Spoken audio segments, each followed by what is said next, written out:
Hold your horses, a guide to understanding this classic English phrase.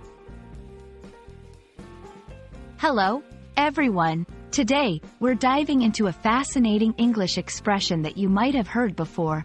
Hold your horses. This phrase is not only colorful but also packed with historical context and usage that we encounter in everyday English. Whether you're an English language learner or just someone curious about idioms, this video is for you. So, let's get started and explore what "hold your horses" really means and how you can use it in your conversations. Hold your horses is a phrase used to tell someone to wait or to slow down. It's like saying, pause for a moment, or be patient.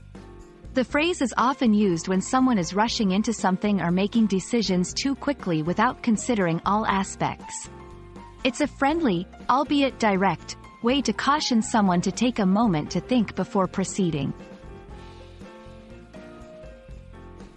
The origin of "hold your horses" dates back to a time when horses were a primary mode of transportation. Imagine having to literally hold your horses back to prevent them from starting off too quickly or running into a dangerous situation. This vivid imagery has evolved into the metaphorical use we see today, where no actual horses are involved, but the message of patience and caution remains the same. Using "hold your horses" can add a playful yet instructive tone to your communication. Here are a few examples. When someone is being too hasty, hold your horses. Let's think this through before making a decision.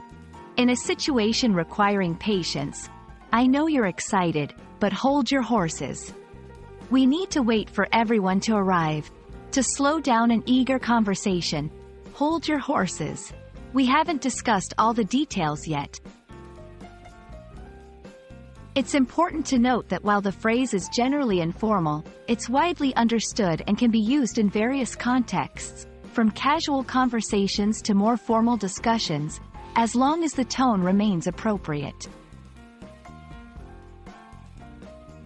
And that wraps up our exploration of "hold your horses."